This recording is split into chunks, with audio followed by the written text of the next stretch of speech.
So, will this week's episode of The Flash hold any entertainment value? 3 words. Council of Wells.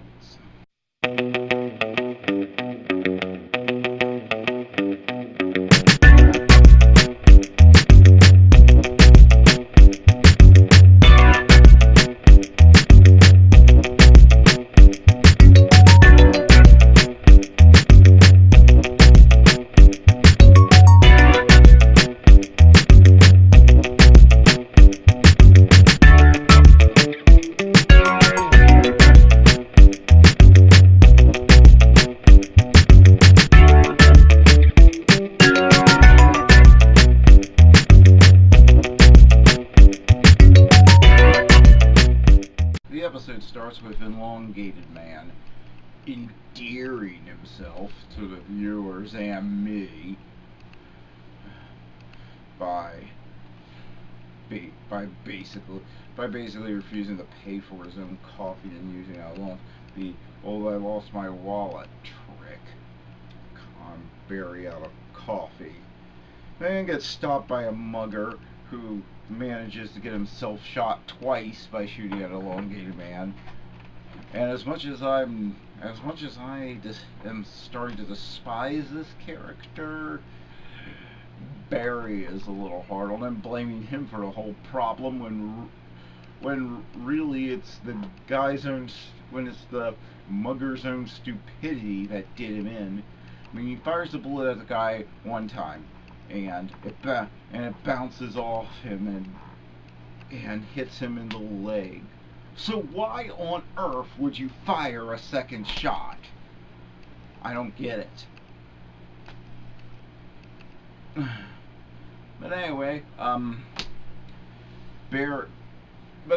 at Star Labs, they're all trying to figure out how to one, identify all the new metas on the bus, and two,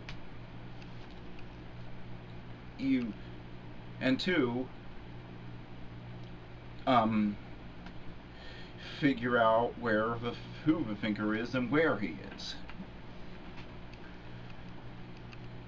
Caitlin, who's being allowed to be useful again, comes up with the idea of using hypnosis on an Elongated Man to try and get his memories of when he was on the bus back, since it was a while back and he wasn't really paying that much attention to the other people on the bus. And then Wells and Cisco come up with the idea of a conference of Wells' friends, who of course are himself from the many alternate universes. Tom Calvinall. I don't know. I have never see his name, but he just blows me away every time. He's mostly doing over the top stuff this time, but the subtle differences he can find in this one character to differentiate them from other versions are great. And when he's called upon to do something broader like this, it's still great. And yeah, so lots of hilarity ensues as you have to deal with Mad Max Wells, Hugh Hefner Wells, and I guess what is, if Steve Jobs and Hitler were the same person, Wells, which I maintain they still could have been, because ask yourself this: have you ever seen a picture of Steve Jobs and Hitler in the same room at the same time?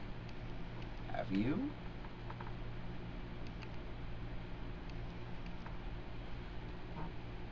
So anyway, I'm not going to give away that. There's much levity brought to the episode by these portions.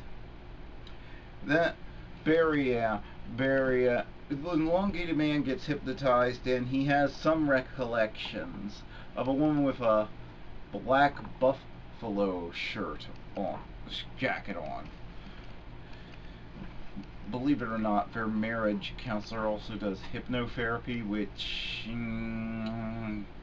the research is, from what I've read up on, the research is really out on whether or not this is a real thing that can actually work. So, yeah, I spent last night looking it up, and inconclusive is the best I could find. But anyway, this lets them know this happens just in time, as there is a woman going around stealing Lakota Sioux artifacts from museums and collectors, and she doesn't mind leaving a trail of bodies behind. In fact, she seems to have gone completely PC psycho, delivering self-righteous speeches about this stuff being stolen, but then having no problem with murdering people, and talks about taking it back to her tribe. But I have to wonder, would any Native American tribe really want stuff that had been stolen from collectors? Or would they I mean, if they have any ethics at all, would they really accept stuff that somebody had been murdered to steal and stuff? I find that very hard to believe, that that if you were just given this stuff, you'd be like, oh yeah, I'll overlook the pile of bodies over there in the corner. But anyway, so she's unhinged. So elongated man and Barry go after her. She can make any inanimate object come to life, basically. So the Flash and elongated man have to go after her. Barry and elongated man get into a fight. Barry seems to be unspecifiably hurt in the fight. He's down on the ground and he's screaming out in pain, but he's able to move just a few minutes later. So the whole situation feels very forced to create a moral dilemma for elongated man. And I understand where they were trying to go with this, but it's undermined by just how forced the whole situation is, with power lines going down and Black Buffalo trying to get away and buried down on the ground, but only for a few minutes, and of course a cute little girl in danger who gets hurt, and because he's too focused on getting Black Buffalo. He says that elongated man claims that as a cop, that Barry should know that cops are always supposed to go after the bad guys first and not worry about civilians, but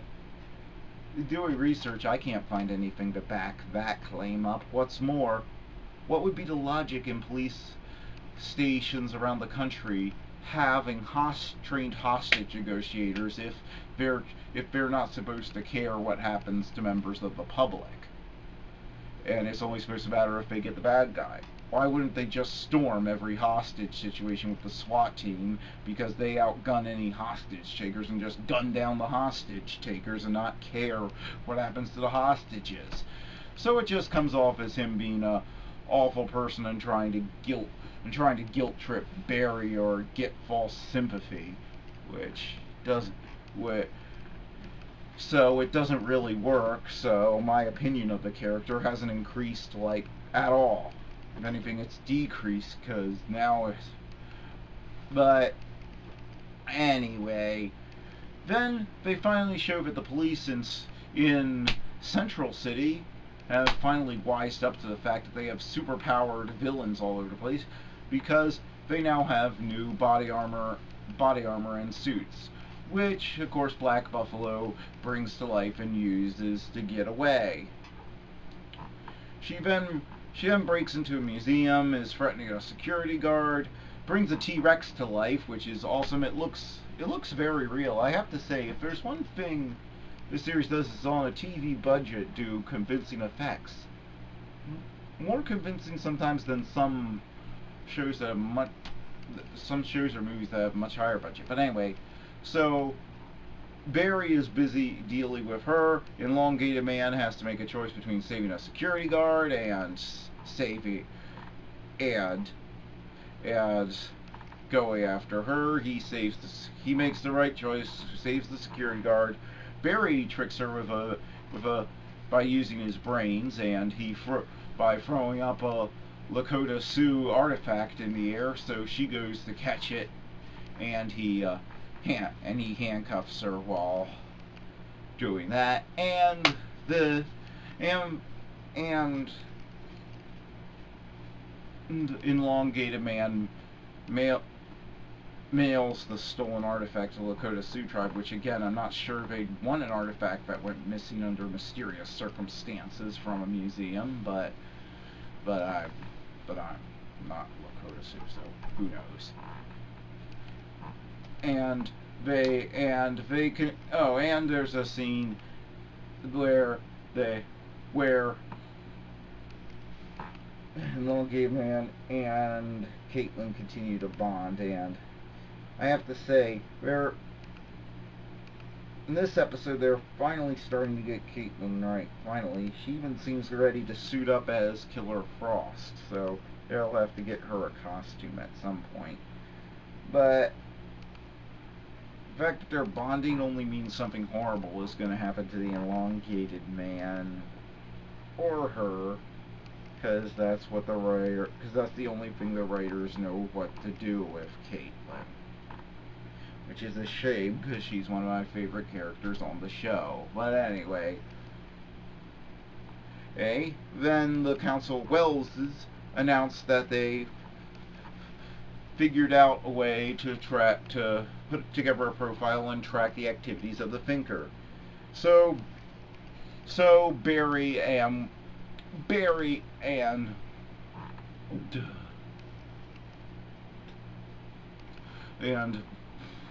Joe show up at a normal suburban house and find the Thinker and they're shocked to find the Thinker and his wife there, who the Thinker is in a wheelchair. I'm not sure why this is shocking. I mean, do the police not believe that people can commit computer crimes while confined to a wheelchair? I'm pretty sure that doesn't stop you from getting arrested for computer fraud or or making viruses or anything in the real world just because you happen to be in a wheelchair.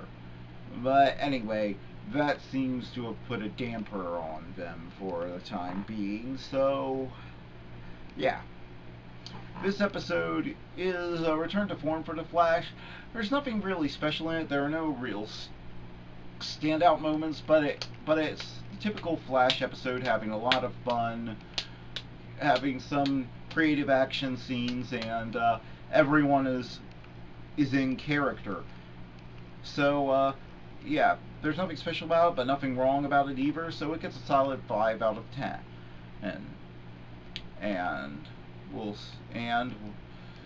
see what happens with the Thinker next week.